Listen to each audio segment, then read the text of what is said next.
Welcome back, everybody, to a Watchtower. The Watchtower, I should say. That's typically a Thursday show. But today, this week, it's a Friday show. That's right, we moved it this week. And we're talking DC studios, DC of all sorts. It could be comics, it could be movies, it could be television. Whatever is DC related, we will talk about it here in the Watchtower. That's right. This week, we got a little information, some casting news for Supergirl, as well as some, interesting, interesting discussion on the old DCEU Snyderverse. That's right. We're going to talk a little bit about some controversy that popped up earlier today regarding the Snyderverse. And then I want to talk to you. I want to see what kind of topics all of you want to bring up, whether it's questions, concerns, whatever it is, we will talk about what you have. So let's dive right in to the Watchtower.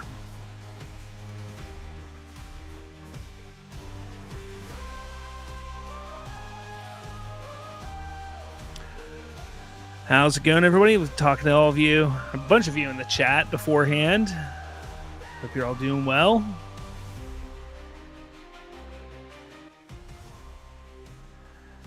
Hope you're all doing well. We got Otito in here. We got Hope for Life. We got Xander in here. Total of 8 people watching. So I hope you all are sticking around to hear some DC talk. Join in on the discussion. I have the wrong thing up. There we go. Get the right bottom third in there. All right. What we got? Man who has time. Hope you're great, Slav. Hope you're doing great too. I'm doing pretty well. It's been a hectic week. I never thought Halloween week would be so hectic, but it was. Between Halloween and work and everything else, it was a hectic week. Let me tell you. Oh, man. Xander goes, who did you vote for, Slav? Just messing, it's your business. Well, I haven't voted yet. I know everybody says you should vote early. You should vote early. Everybody wants to vote, wants people to vote early. But I am going to vote on Tuesday. Tuesday morning, I will be voting. And I don't know. If you go take a look at my social media on X, you could probably tell who I'm voting for. I do lean one way far more than I lean the other way. So I'm sure you can tell if you want to really know. Trayvon Purnell. Hey, howdy, hey, Slav. How's it going, Trayvon? Hope for Life. Wait till Christmas. Christmas. Look, I don't know how many of you know. I between my fiance and I, we have a total of 6 kids. And now they don't all live here. We have 4 kids full time in the house. It is Christmas is rough. It is rough. Let me tell you, it does get rough. And then we have kids in dance. We got kids in sports. We got kids in band. It's crazy. Christmas concerts, dance recitals, dance classes. It's tough. It's rough, but hey, I wouldn't want it any other way. You know, I always wanted kids growing up, and I wouldn't want it any other way. Otito says, upon seeing the Skeleton Crew trailer, you replied to it on X. I can say with absolute confidence that Disney has lost it. Yeah, that Skeleton Crew trailer was not great. Not great. I know this is DC centric topics, but I'm going to say this: that Skeleton Crew trailer, watching it after I watched it, I literally just I felt nothing. Like it didn't feel Star Wars. It didn't excite me. I literally like when you watch a trailer for Star Wars, you want it to be Star Wars. You want it to feel Star Wars. You want to get excited about Star Wars. I didn't feel Star Wars. I didn't feel excited. I didn't feel anything. And it's just for somebody who's been a Star Wars fan for nearly 30 years at this point, more than 30 years at this point, the fact that I feel nothing, literally felt nothing after watching a trailer for a Star Wars project is upsetting. It is upsetting. Anyways, this isn't about Star Wars, DC. Xander Wild says, I'm not a voter and will never be, but I am an American and I will speak my opinion if they don't like it or not. Hey, I mean, I prefer if you were a voter. I mean, if you're an American, I do prefer that you would vote. I would hope that you would vote and feel strong enough in your convictions to vote. But yeah, I mean, you're an American, so you have the ability to vote or not to vote. I mean, that is your right. Mano, it's time we talk about the DCU casts. We are going to talk about the casting news that dropped this week. I think it was yesterday it dropped, if I'm not mistaken. So we will get to that in a second. Trayvon, I didn't even know there was a new Star Wars trailer even out. Yeah, I mean that's what's happening, guys. That's I mean with Star Wars. I mean people don't even realize what's going to again. We're not talking Star Wars. We're not talking Star Wars. Hope for life. Okay, so how are we going to start this open discussion about DC? Well, first we're going to talk about the couple things that we heard here. So let's dive in real quick. So the first thing, we got this casting confirmation and news about Eve Ridley. James Gunn has confirmed. Now, this first came from Deadline the other day that Eve Ridley, a 12 or 13-year-old actress, was cast as Ruthie in Supergirl. And then not long after, James Gunn has confirmed that that is accurate. Yes, she is playing Ruthie. Now, is this great news? Is this amazing news? Honestly, I don't know. I don't know anything about her. She's been in like one thing called Three Body Problem. Apparently, she was in a Peppa Pig episode as a voice. She was in something called Casualty for one episode and Little Baby Bum Music Time as a voice. So she really hasn't been in much, but like I said, she's only like 12, 13 years old. So is this good casting? Is this great casting? Is this the direction that they should be going with this? I'm not really sure. I don't know much about this girl. Should we know much about her? I'm not sure. I mean, she's in a Netflix show series called Three Body Problem. Then I guess she was in The Witcher season 4. I don't know. So again, is this great casting? I can't say. James Gunn has talked highly about her. During New York Comic Con, he mentioned and spoiled a little bit that he saw the test screening of Ruthie, of her as Ruthie, alongside Millie Alcock, and spoke highly of it. That's encouraging. But again, I don't know. I mean, there's a lot of people who want to sit there and get excited and talk about this, and they're all excited and whatnot. But this is one of these castings that I think is more of a wait and see. It's not a bad casting. I'm not sitting here saying it's bad. I'm not saying it's great. I don't know how to react to it because this is an unknown and a very, very unknown. This casting reminds me a lot of not to the point where because I don't think Ruthie's going to have a big part in the DCU after this movie. I don't expect her to. Maybe a small part here and there, possibly, depending on how they want to utilize the character. If they want to utilize the character again, how they write the character, and so on. But it kind of reminds me of when they cast Iman Vellani for Miss Marvel over in the MCU. Because Iman Vellani was a complete unknown. She had no credits to her name of any relevance. And they cast her, and it was like there was all these high praises from Kevin Feige about how she was going to be phenomenal. And then we saw her in Miss Marvel, and she was an absolute phenomenal, and she is a phenomenal actress. I mean, I still say this to this day. Miss Marvel and the Marvels, the standout star in both those the show and the movie was Iman Vellani. I mean, she is a phenomenal actress, and she has just captured that role and that charm of Miss Marvel. And I look forward to seeing her more in the MCU because of Iman Vellani's performance.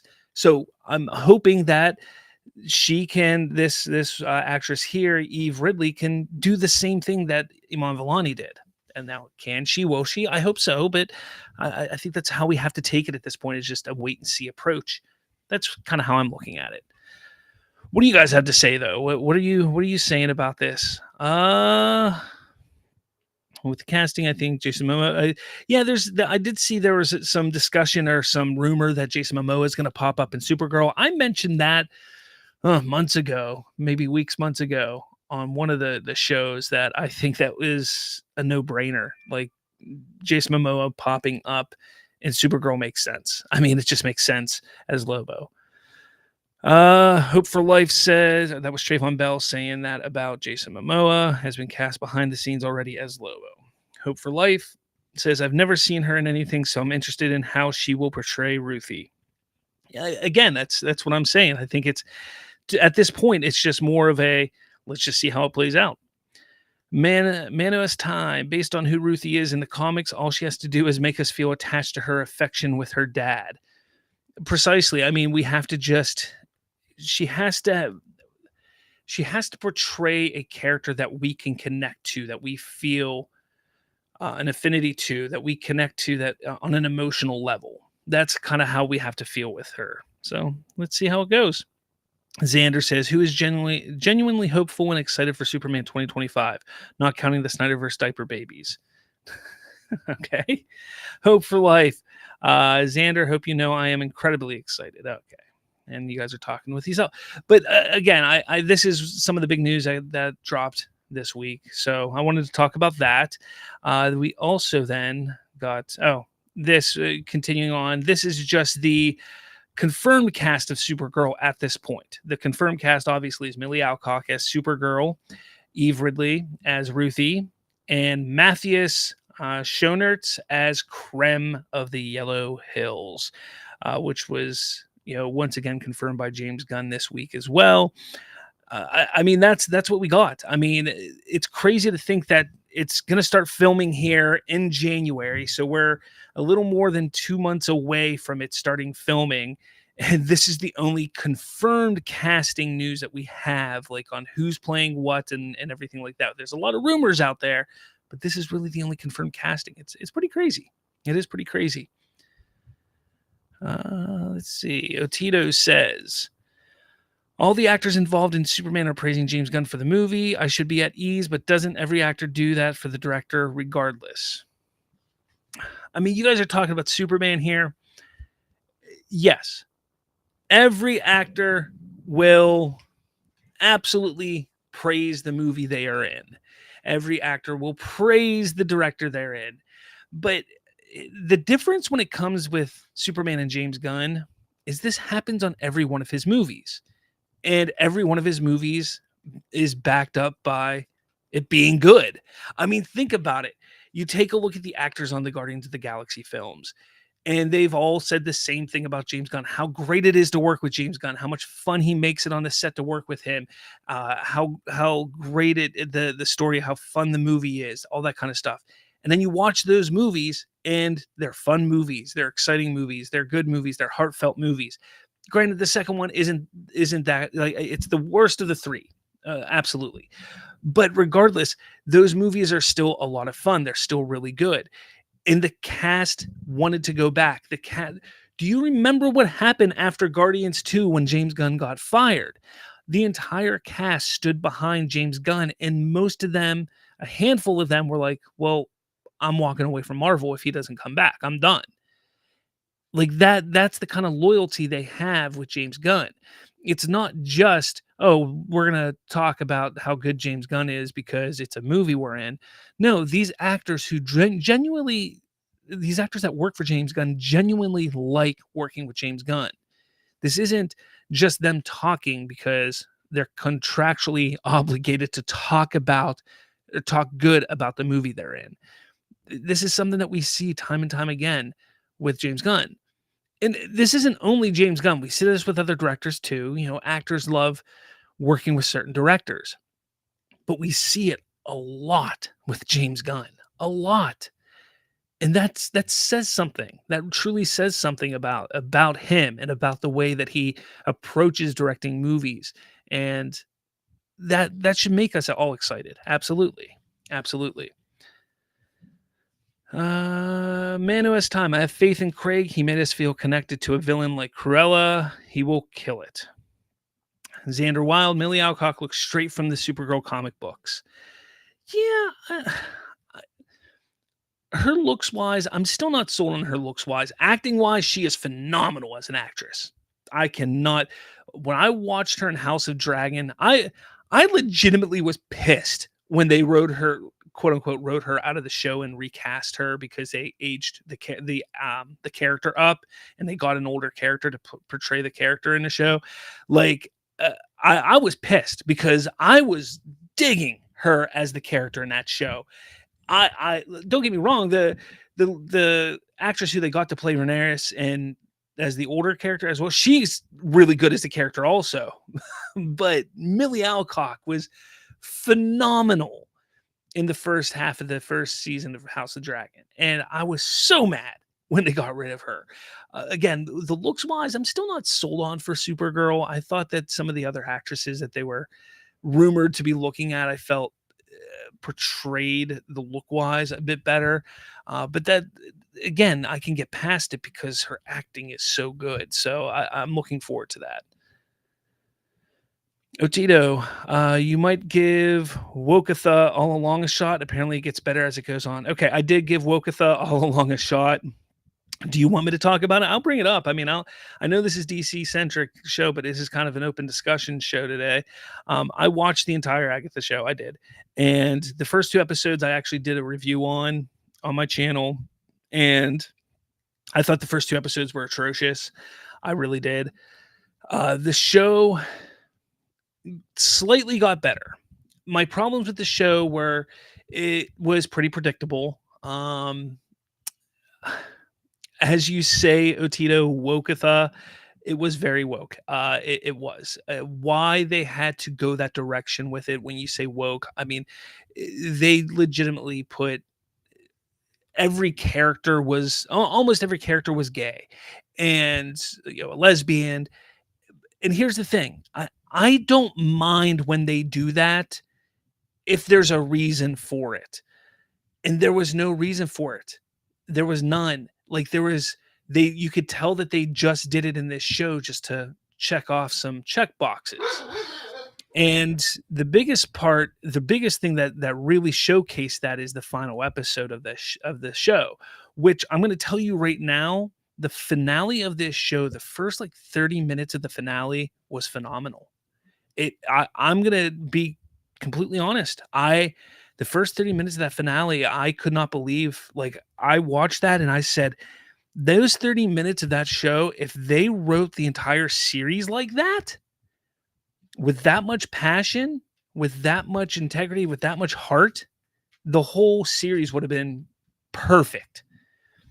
But they took the main character who they decided to make a lesbian, make gay in the show, and then during her backstory to explain why she's gay, to explain the backstory and the connection she has to the other character that's showing her being gay, they don't show it at all. They don't show the love story there at all, thus making all of the connections of her being gay in the show irrelevant. So they didn't need to even show that at all in the show, because if you take those pieces out, the show is the same.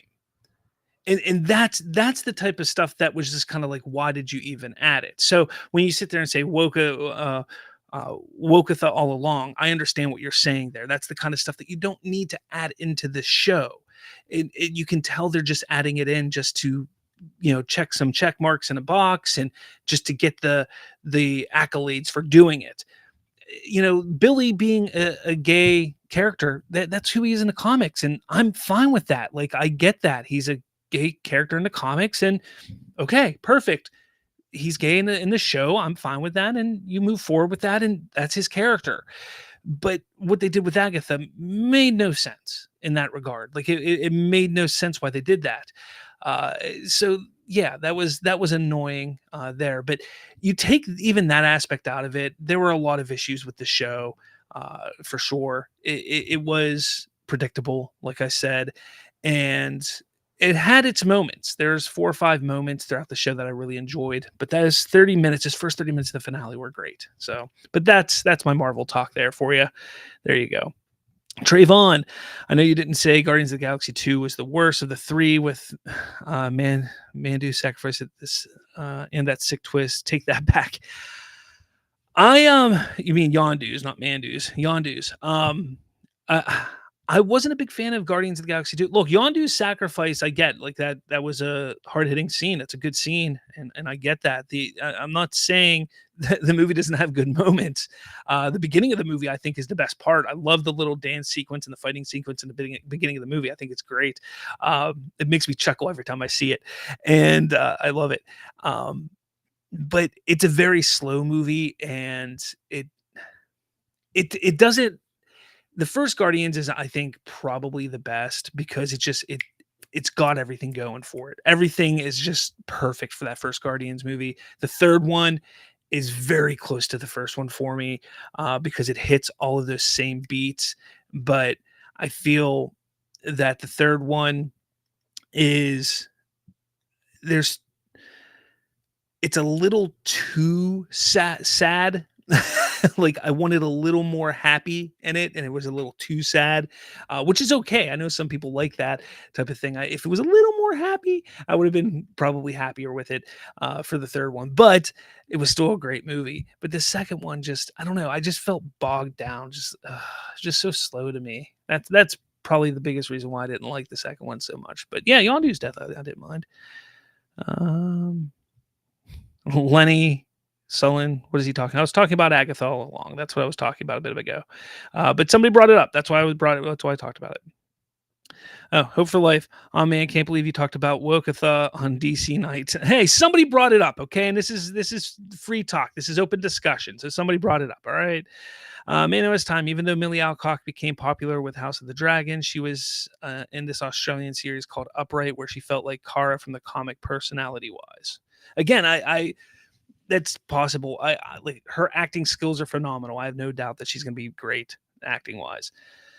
Trayvon, I do get where you're coming from with Amelia Alcock. Meg Donnelly. That's who I it looked like a spitting image of Supergirl. Yes, 100%. Lenny Gunn won't do a tick box script. I don't think he will. Hope for Life. Who do you want to play Batman and Brave and the Bold? For me, I want Taron Egerton. That's who I want. Do I think it's going to be Taron Egerton? No, but that's who I want. Lenny Sullen. I hope we have Kara's parents in Woman of Tomorrow. That'd be interesting. Lenny says, I agree. Guardians of the Galaxy 2 was terrible. Emmanuel Silvera, he is beyond stupid. Are you talking about me? Oh, man. That's no fun. Johnny Domes Studios, thoughts on Kathleen Finch pushing the promotion to Superman. If you heard the news on that, I did hear about that. I actually forgot to bring that today. Yeah, if I'm not mistaken, why is this being dumb? If I'm not mistaken, if I remember, because I'm not going to pull it up here. The promotion for it, they're talking about like all these different pushes they're going to do for promoting it, and the cross promotions they're looking at doing, all the different types of cross promoting. Like, they're not just going to say, hey, Superman's coming, and like putting a few commercials and a couple trailers out. No, they're really going to push this summer of Superman and really push cross promotions on different types of what were some of the things that they mentioned? I can't remember what it was, but there's Shark Week and stuff like that. I saw like they were talking about like they're really going to try this cross promotion thing with Discovery and other avenues that they have, with all of the different Warner Brothers outlets that they have, to really push home that Superman is coming out. And again, I've been saying for how long that, people sit here and say, well, nobody knows Superman's coming this year, so nobody's going to go see it. The marketing hasn't started. I keep telling people they're not going to just not market this movie. This marketing for this movie is going to be absolutely huge. And that's what that's all about. The marketing is going to be huge. They're going to push this thing like you've never seen before. And what's going to happen is once they start pushing this movie, all those naysayers, all the people are going to say, well, this isn't fair. Look how hard they're pushing this movie. They never pushed a Zack Snyder movie this hard. And that's what they're going to say. And it's going to be like, different regime, different people, get your asses out, or your heads out of your asses. Like, enough is enough. Like, people need to understand that this is a completely different team. They are understand and know that there's an importance with this. The whole regime didn't understand that. but that's what's going to happen. So get prepared, everybody. Get prepared because that's what's coming. But yeah, I saw that and I thought it was interesting for sure. Let's see here. What else do we got? Man of this time. Did you see that Brandon Skellner is a popular fan cast for Batman? I have seen that. He even liked some comments where people were wishing he gets the part. I like Brandon Skellner. Skellner. I can't say his last name. I do like him. He was great in 1932 or 1923 or whatever it was.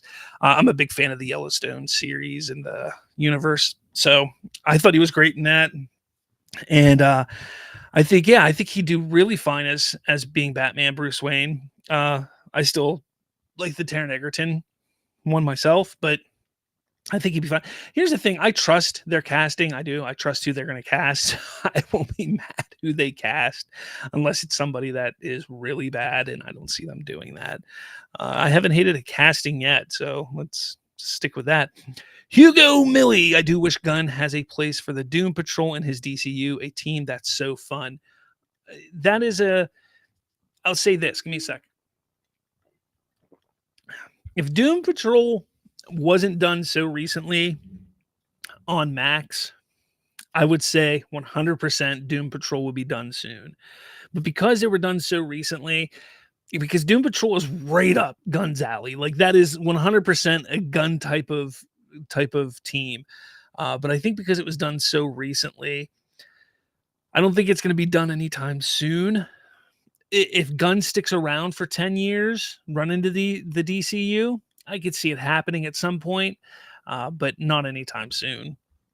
But again, I see what you're saying. Trayvon Purnell, hearing you talk about Guardians of the Galaxy brought to mind the Men in Black trilogy. Very strong first movie, weak second movie, and strong third movie. Yeah, but then you had the fourth movie. Do you remember that thing? Yeah, but no, yeah. Men in Black those were fun movies. The second one was pretty weak. The second one had Johnny Knoxville in it, didn't it? Didn't it have Johnny Knoxville in it? Oh man, that was a bad movie. Hope for Life. Who do you want to play Damien in Brave and the Bold? Believe it or not, I don't think I've ever actually thought and considered who to play Damien because I don't know what they're going to go for. Because are they going to go for Damien being like 12, 13 years old? Are they going to go for Damien being like 15, 16 years old? I don't know.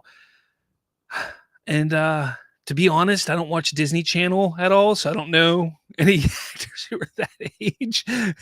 So I have no idea who they would go with. Because honestly, like this Supergirl casting here for Ruthie, Eve Ridley, I don't know who she is. I never heard of her. Like, I'm guessing they're going to probably go a route like that for Damien, for somebody who's almost an unknown, who's maybe been in one or two projects. That's my guess. And the fact that she's a voice actor also, she was doing voice acting roles. I think they're going to go a route like that similar because of how they're trying to do this crossover for voice acting roles as well.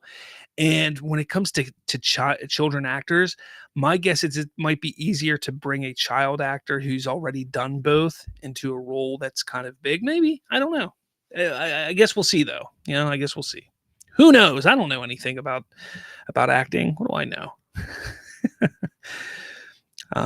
Johnny Dome says Kathleen Finch is the CEO of US Network. She says she will use networks like Food Network and Shark Week to make DC like they did with Barbie making home. Yeah. Decoration competition, Barbie home. Yeah.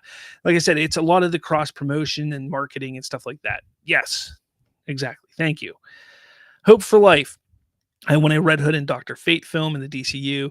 What other characters do you want? I mean, I would love to see Dr. Fate too. Honestly, if you want to go crazy, like I want them to do a real Constantine movie. I'm a big fan of Keanu Reeves Constantine. I am, but I want them I would love to see a continuation of see Constantine 2 with Keanu Reeves. I would, but I want them to do a DCU Constantine.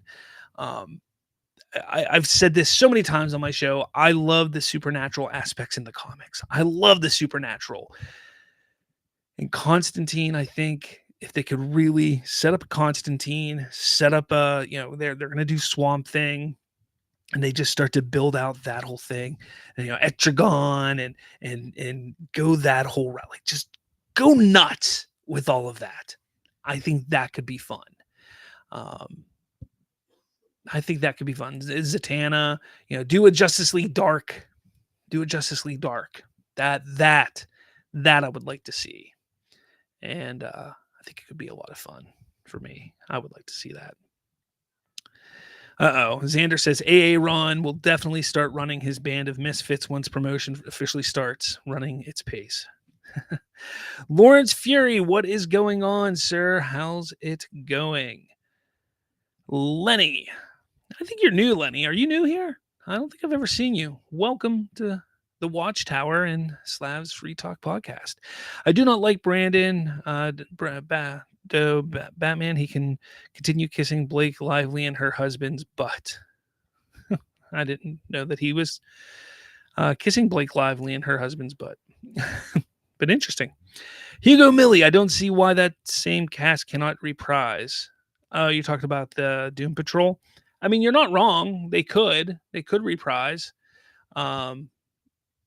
Cyborg, I guess, could. Yeah, I mean, depending on how they go with Teen Titans. I mean, I guess I don't see why not. I don't see why not. Hope for Life, how bad do you think the fun police of Buzz Killers are going to get after Superman teaser and trailer? Oh, man, it's going to be bad. It's going to be bad. Lawrence Fury, the only thing I don't like is Hal Jordan's age. However, the casting is amazing. I'm going to give Tim King a chance, even though I don't like him. Don't forget, though, it's also what's his name? Guy behind what's his name? It's right here. For the Lantern Show. Yes, you guys know who I'm talking about, but it's not just Tim King behind it. Anyways, Johnny Dome. Not Doom Patrol, but maybe the Terrifics already has 2 members. I mean, that could be interesting. Otito. Hope the big bad is the Anti-Monitor. Anyone who can make Darkseid remove his hands from behind his back is a villain to be feared. Hope for Life. Oh, you're talking to Xander there. Lenny says, Gunn is definitely looking for talent and not film stars. That is very true. All right. Next thing I want to talk about, I know there's a bunch of comments here, but I do. Lenny says, agreed. Real Constantine would be great. I do agree. Lenny says, Dynamic Duo is an Elseworlds project. It was announced. Who announced that? I still haven't seen that. I still haven't seen that was announced as an Elseworlds. I still haven't seen that. All right. Anyways, next thing I want to talk about. Is this it here? Okay. So this popped up earlier. I saw this morning, and I thought it was interesting. I wanted to bring it up.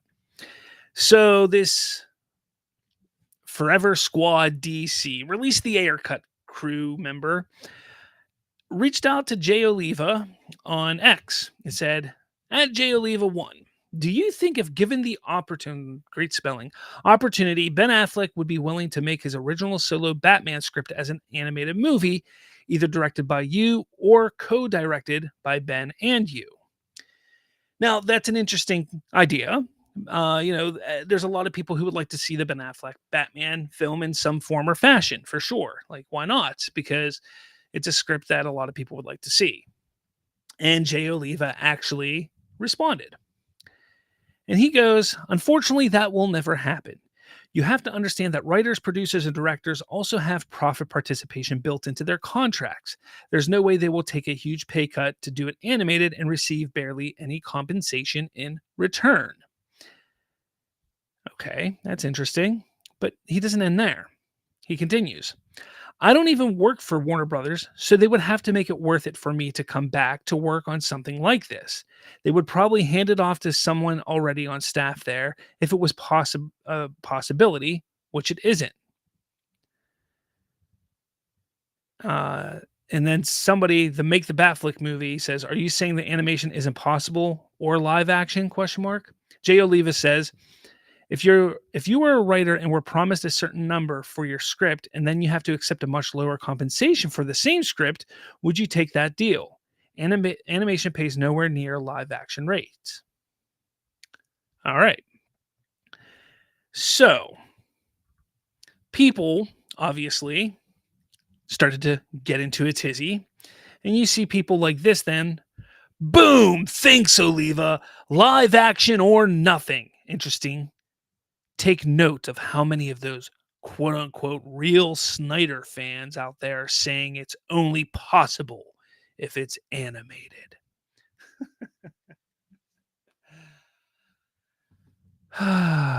This is the type of stuff that it gets ridiculous. It gets out of hand. All right. Now Jay Oliva, he's smart. He knows the industry. He understands how things work. He does.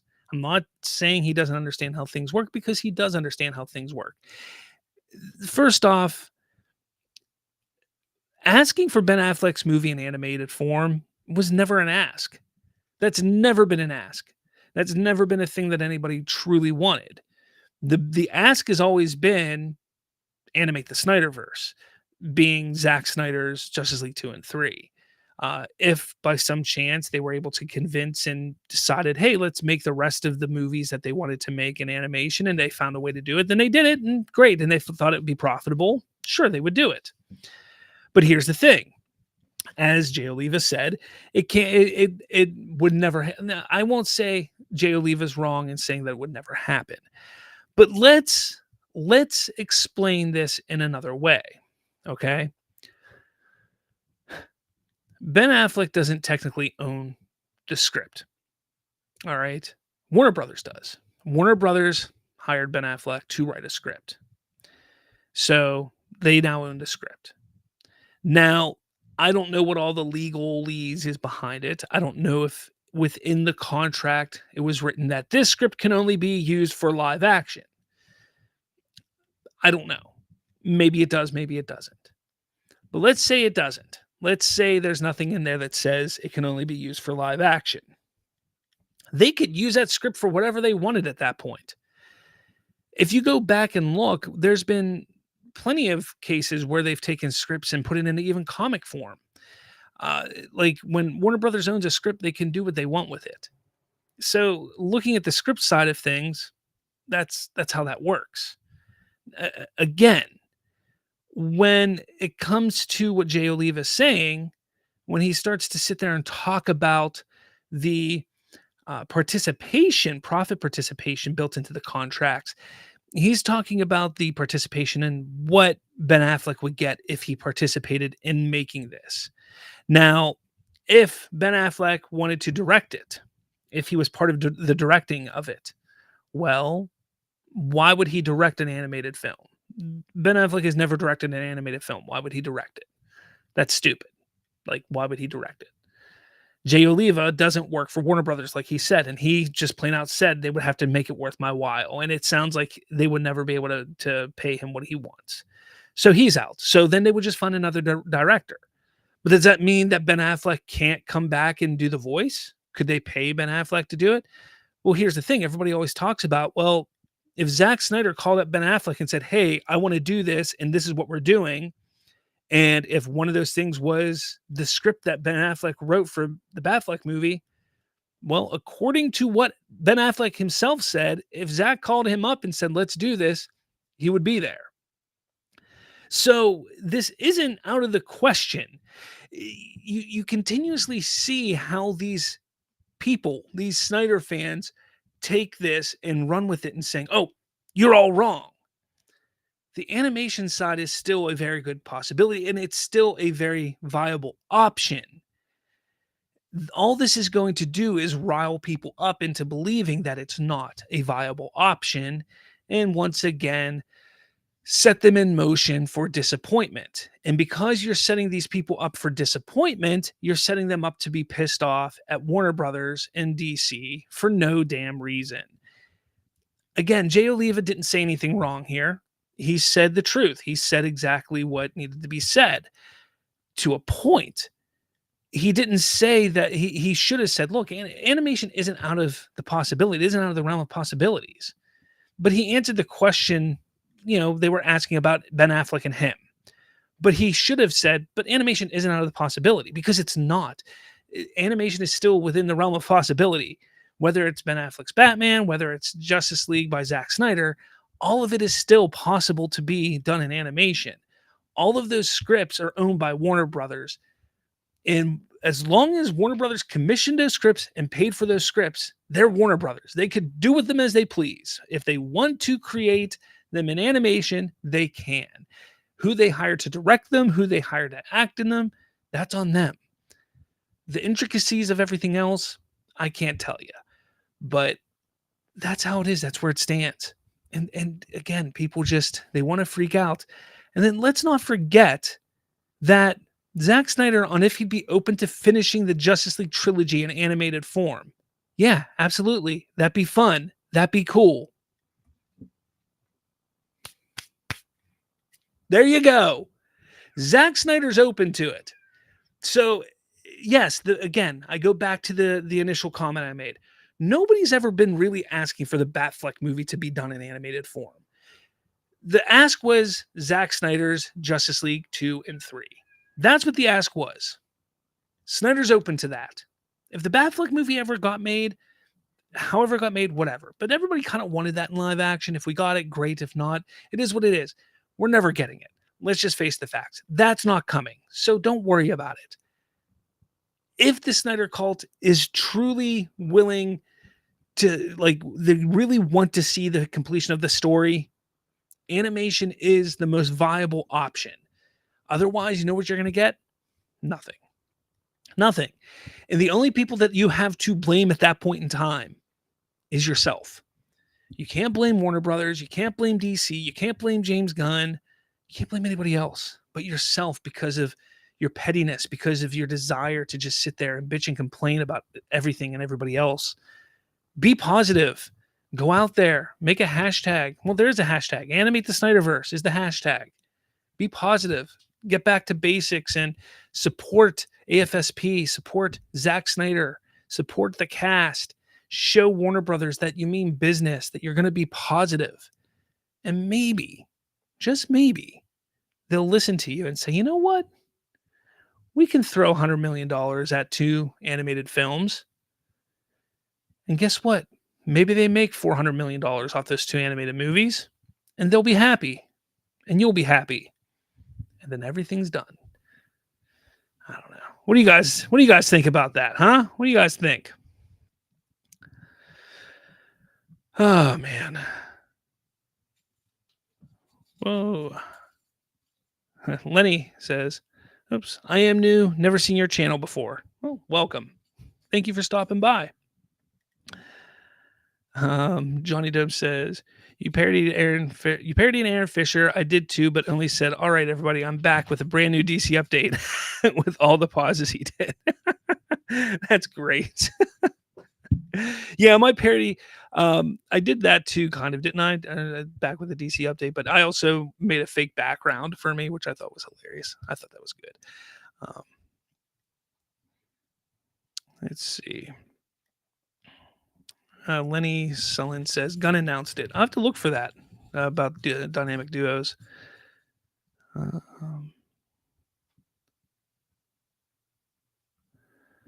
see. Where did I go here? Trayvon, to explain why Monsterverse fans don't want anything to do with Zack Snyder, especially with fan base. Well, I don't know what you're talking about there. Where are we at here? Guys love to talk with each other here. I love it. I love that you guys have built this little community within each other. I like it. Yeah. What else do you guys got? You guys want to talk about this? What else do you guys got? I feel like I've been talking forever.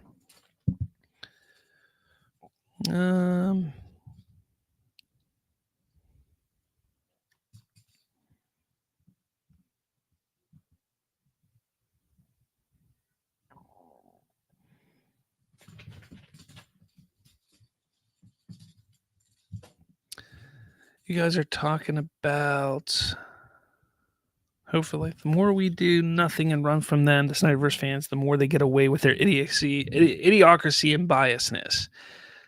Hope for Life then says, that's true, but we need to try and be respectful to them. Otherwise, we are no better than they, even if we call them out on their crap. Xander then says, respect is only for the cards that they deal back. If they continuously disrespect us, then why should we respect them at all? Hope for Life says, fair enough. I feel that if we disrespect them, it only makes things worse because then they get mad and you have seen the results. Cough, cough, train. That's why I try to show them respect. That's the thing. I tried doing the respectful thing myself for quite some time. When I was like heavily part of the Snyderverse fandom myself, I tried to be respectful, and it didn't work. Like I was like part of the fandom, and I was like, guys, like chill, like this is enough. And then they would just get mad at me and say crap to me and stuff like that. And so I left the fandom and I went the other way. And I went hard at them, calling them out on their toxic behavior. And it got worse. It got worse and it got worse. And it actually like pushed me to the point where I was like, I got to step back from even talking about it anymore. And I did. I stopped for months. I stopped talking about Snyder and Snyderverse and stuff like that. I couldn't like it. I was getting into heated arguments and stuff like that. Like it took a toll on me mentally to a point. Like it was pretty bad. So I had to step back for a while. And it was on my old channel, my old podcast channel. That's actually back when I started this channel officially. I stepped away from that channel, moved over to here and started this channel and started focusing on different types of content essentially. And eventually back in May, June, like, I mean, I was talking about a little, like the DC stuff a little bit here and there, but it wasn't until like May, June that I started to really get back into talking about the Snyderverse stuff and calling out the hypocrisy again, on a regular basis. And I've learned that I can't just let it get to me. But I feel like if we just let it go, it's not going to stop. And I decided to attack it from another direction about attacking the misinformation. When they talk about the misinformation, like I just did here, with this topic here, where yeah, like I get what they're saying is Jay Oliva says this, but now they're sitting here spreading all this information about, well, then it's live action or nothing. Well, no, that's not what Jay Oliva was saying. You see, like they're twisting what Jay Oliva is saying and spreading false information and misinformation.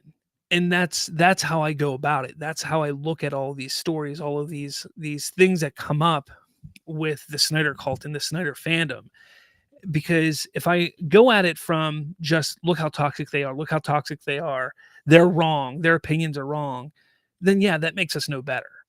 But if you make sure you point out their misinformation, you point out what their toxic rhetoric is, and you showcase why it's wrong and toxic and why they're misleading the fandom, well, then they can't come back at you in any real way. Like that's the whole thing.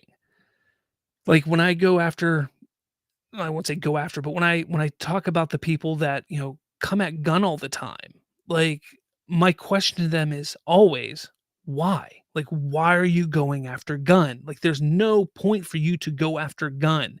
He didn't do anything to Snyder or the Snyderverse. What is the point for attacking Gun? And nobody ever has a real reason to say.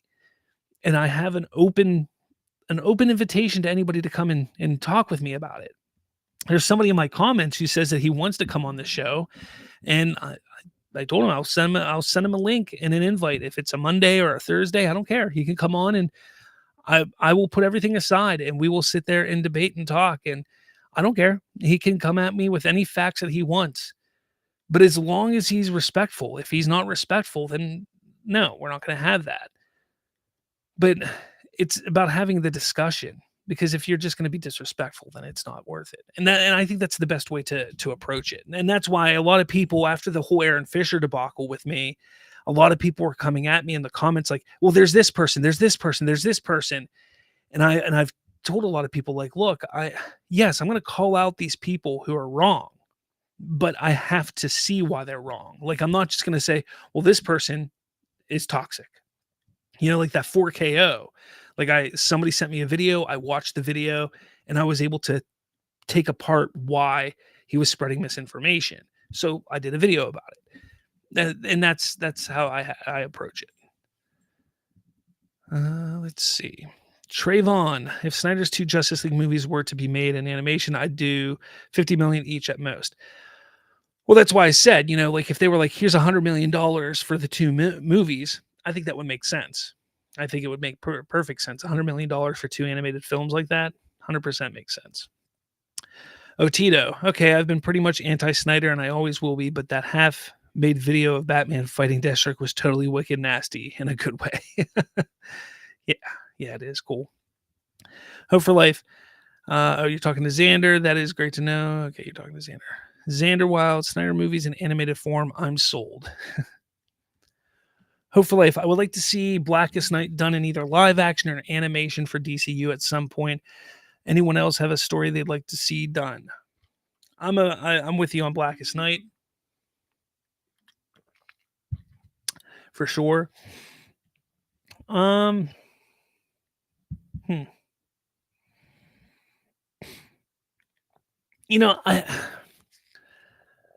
I would like to see.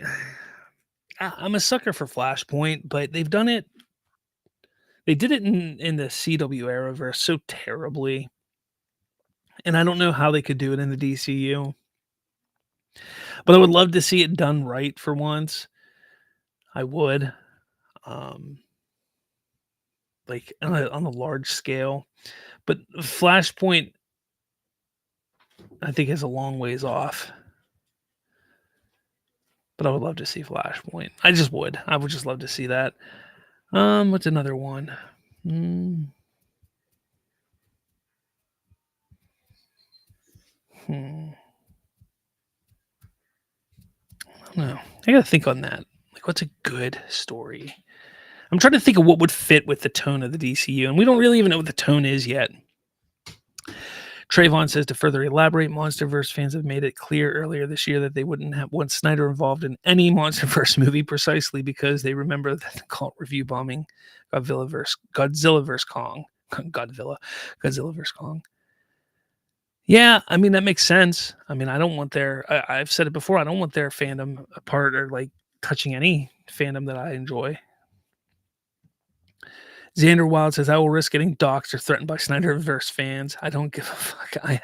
It happened once, and I am no bitch to back down because of their dumb bullshit."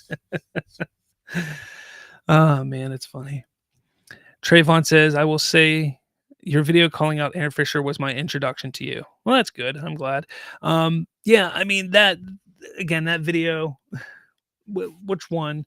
Because I made 3 videos of Aaron Fisher. I mean, the first one was calling him out. The second one was a rebuttal, a response after he quote unquote responded to me. And then I made the parody video of him. I still love the parody video of him. Um, the first one that I made calling, and actually, believe it or not, the first one where I called him out wasn't even the first video I made about him. I made one months prior where I talked about him, and he was actually in my thumbnail image. Um, I mentioned him in the video. It was the first time I ever mentioned him, but the one where I called him out, I literally was just so annoyed by what I heard in his one video, and I was like, "This, like, come on." Like, why can't we just have a night like nice things? Like, why do people have to be like this? And I honestly didn't expect anything to come of it. And believe it or not, like this, like a lot of my viewers here on my live show, on my live shows, have come from me doing that. My channel became more DC centric because of that. And that was never the intent of my show, my channel. I've always wanted, as you can see on my Monday shows, I talk more pop culture as a whole. Even video games. I try to talk about. I talk about all of Marvel, Star Wars, and everything in between, and DC.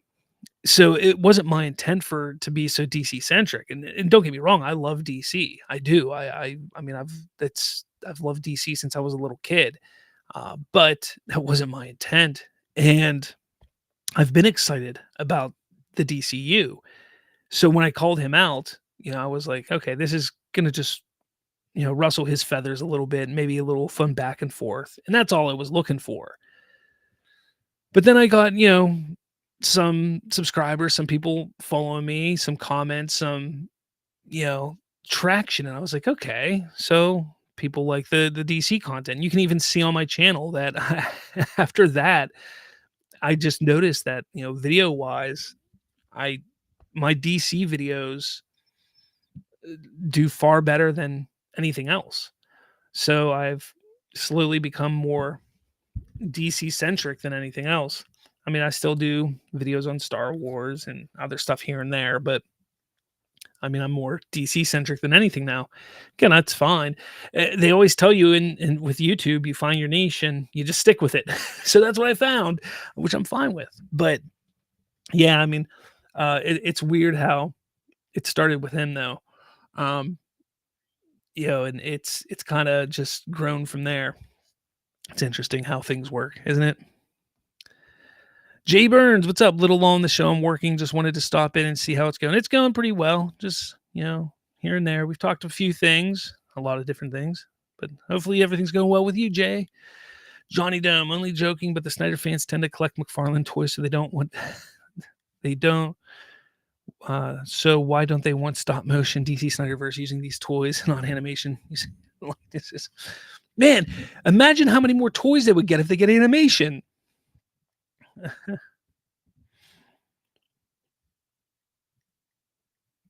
Trayvon says first video. Okay. Johnny Doom. There was a Snyder fan, CS, the director, that said thumbs down bomb the Superman 2025 trailer when it comes out. Not even give the trailer a chance. Oh, that's 100% going to happen. There's no doubt in my mind. No doubt in my mind that's going to happen. So we'll see what happens. I mean, we know. Look, I've said this before. I was part of this. Look, I was part of the fandom, and I know this for a fact. I want to say it was 2020. I don't know. I don't remember which time in 2020. I know it was after the Snyder Cut was announced, but I don't know if it was during the Restore the Snyderverse or if it was one of the hashtags to hype up the Zack Snyder Justice League. I don't remember what hashtag it was, but I was messaged and told, "Hey, we need to amp up these numbers, for the hashtag." So what we did was we scheduled out hashtags weeks. When I say weeks, I mean we scheduled out hundreds of hashtags weeks in advance. I mean, for a month straight, every single day, probably 50 to 100 tweets a day. We were just creating these these hashtag tweets, and some of them were just, generic tweets. Some of them were to get engagement and stuff like that. But it was all just, to get engagement. Um, and that's what we all did it. Like it was just a whole group of us, like probably a good 60 to 100 of us were part of this group chat that were like, okay, we're gonna do this, and we all did it for this event. There was people talking on there how they were going to utilize bots to help, um, pay for. There's these services online. YouTubers use them a lot as well, where you can like buy likes and buy subscribers and buy stuff like that. Well, there's similar things where you can go and buy tweets and buy retweets and buy hashtag and stuff like that. And so they were talking about pitching in money to go and like pick certain tweets that they would get hashtags and retweets and stuff like that. I mean, that is the type of things that this fandom was doing back then. So it would be no surprise, no shock to me that this fandom would do something where they would go and, thumbs down bomb the Superman trailer. It wouldn't surprise me. Otito says if Creature Commandos is as peak as I think, I don't want to hear any Snyder crybabies whining. Babies should be put to bed early. They're gonna bitch about it no matter what. Critic Chris, hey y'all, what's going on, man? Glad to see you. Otito, I am sick of this narrative of Marvel trouncing DC when we destroy them in animation, clap them in TV shows and video games, and rival them in comics. From my perspective, Marvel movies carry more. Yeah, I mean, here's the thing. In today's age, when you say Marvel and DC, people don't think of comics anymore. Like, let's be honest. Like, when we sit here in today's age, we don't think about comics when we say either of those things. I mean, maybe for like the nerds like us, but to the general public, you say Marvel, they're thinking the MCU. If you say DC, they're thinking DC movies. That's what they're thinking. They're not thinking comic books anymore. So when they think of that narrative, that's why they're thinking that, because they think of the MCU being as big as it was, $1 billion hit after $1 billion hit, and then you see the DCEU, the DC films just being after after. So that's why there's that narrative. Again, comics, DC comics have been hit or miss. Like they always have like this big great starting out point. Like take a look at Flashpoint, started off great. Rebirth started off great, and they keep doing that. And even right now with the what's the current run that's going on right now that's real big? Help me out here, guys. But yeah, that current run that's going on right now, really big, and it's starting off great.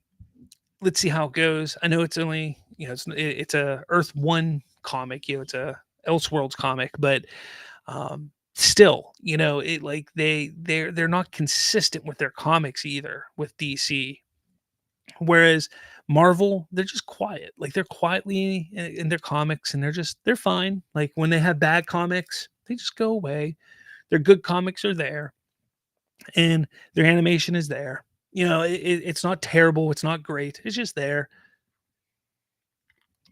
And that's kind of how it is. It is what it is. So I think that's kind of why people say that kind of stuff, honestly. Jay Burns, so dumb. As a Superman fan, I've been through a few actors playing him. Henry wasn't the first, and David won't be the last. It's about the character, not the actor playing him. Correct? Correct. For life, even though cultists thumbed down a review bomb Superman, I don't think it will affect profit because they did that for Kong, Godzilla vs. Kong, and well, it still made money. You're right. I mean, it's not going to matter. I mean, people are going to go see the movie regardless of how many thumbs up or down a YouTube video has. Let's face it. I say that all the time. Look, no matter what YouTube says, if the product is good, people will see product. If product is bad, people will not see product regardless of what YouTube says. Plain and simple. But people don't seem to understand that. Johnny Doom. Snyder fans tend to think if there are similarity of Snyder stuff and DCU, they're going to say Gunn is copying Snyder when they are taking from the same franchise or even comics. Well, yeah, I know people are going to say that, but they're idiots. Critic Chris, I'm like you, Slav. When I say that, I was all for the DCU. At first, I liked Man of Steel. I thought it was a great start. At first, I thought BVS was good, but more I watched it, more I found things I disliked. See, I was the opposite with you than you on BVS, though. I hated BVS when I watched it in theaters. Man, I walked out of that theater like I can't believe what I just watched. I didn't like BVS until I watched it the second time, the Ultimate Edition, and even then, I didn't like it. But I was like, okay, this is different. This isn't what I watched in theaters because it was the Ultimate Edition. So then I watched it again. I was like, okay, I'm digging it. And then I watched it again. And then like after like the third, fourth, fifth time, then I started to really enjoy it. I still think it has its problems. And watching that 3-hour movie is not an easy chore, but it definitely is better than what it was when I saw it in theaters. Tito, Marvel villains are trash too, not going to lie, with the exception of Kingpin, Thanos, and Killmonger. Marvel has its issues with villains. I do agree with that. Critic Chris, but I was optimistic about Snyder at first. Same thing goes for Gunn now. Exactly. I mean, that's you just got to be optimistic. Have hope. Hope. It's all about hope. We could be wrong, and that's why I keep saying like there's no reason not to have a little bit of hope about the DCU. Like, what's the worst that can happen? We're disappointed again. Okay. I mean, we have a brighter future than we've ever seen before. There's somebody in charge like we've never had before who has a plan, who has an idea. Okay, the plan isn't exactly what you want. Okay, so what? It's better than not having a plan at all. Like, come on. Like, it's better than the plan we had under Hamada. It's better than no plan at all. So just have a little hope that, hey, you might enjoy it. You might just enjoy it.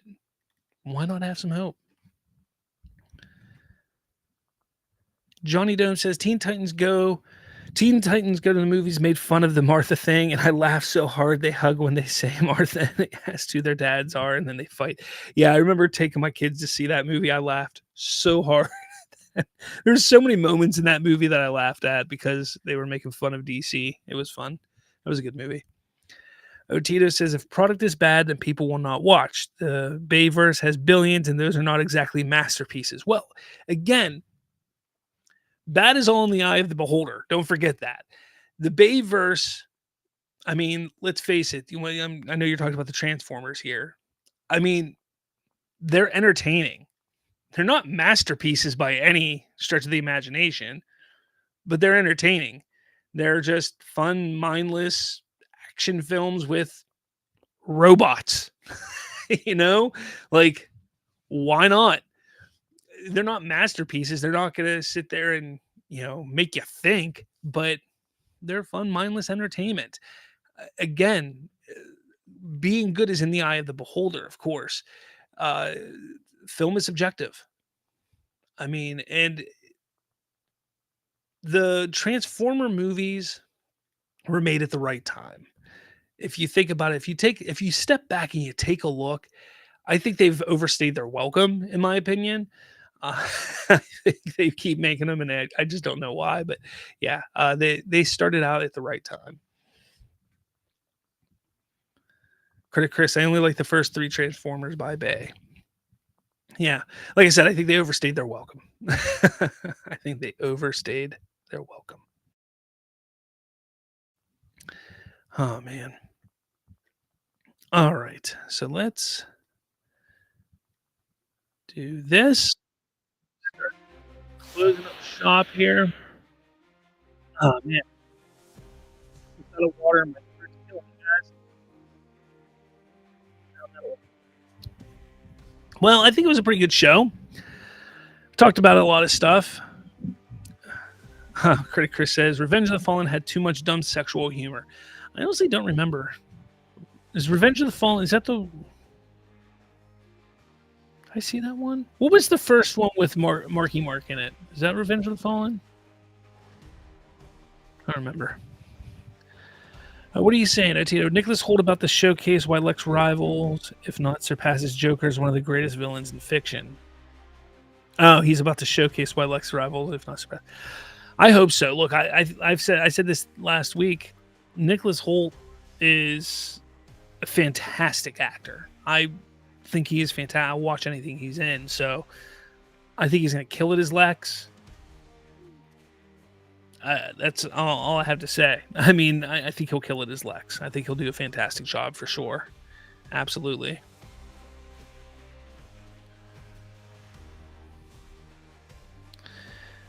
Trayvon, I can't be the only one who thought that Batman Begins and Superman Returns could have connected well to each other. Batman Begins had more of a comics aesthetic compared to The Dark Knight Returns. Yeah, I mean, you're right. And I think weren't they planning that at one point? If I'm not mistaken. They were planning that. Superman Returns bombed, and then they were doing Justice League Mortal by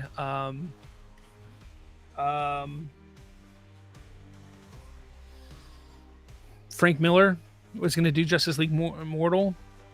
They had like the cast, they had sets made, and then they like canceled it like 2 days before filming started. There's a great podcast crap, what's it called? It's such a great podcast. Can you believe Jay Baruchel was going to play Maxwell Lord in that? Jay Baruchel, the guy who plays Hiccup, the voice of Hiccup in How to Train Your Dragon. Yeah, he was going to be Maxwell Lord. He was going to be the villain in a Justice League movie, believe it or not. But yeah, Justice League Mortal, go check that out. Like if you never heard of anything, heard about that, the script for Justice League Mortal, crazy cool script, interesting Martian Manhunter. You can find pictures of the cast and everything like that online. Crazy. Like it was crazy what they were going to do. Like that movie was this close to being made in like 2010. It was going to be made in between all of the Nolanverse stuff. Like you were going to still have the Nolan Batmans, but also have Justice League Mortal come out as well. Crazy. Absolutely crazy. Johnny Dome Studios. Sony technically owns 2 Marvel franchises, Spider-Man and Men in Black. I want Venom to meet the Men in Black. That would be weird. Critic Chris says Holt looks like out of the pages Lex from comics. He does. He looks like they did a good job in casting there. Critic Chris, Batman Begins was, in my opinion, best in the trilogy. 100% agree. Batman Begins is the best of the Nolan trilogy. Hope for Life. What is next Thursday's topic, man? I don't know yet.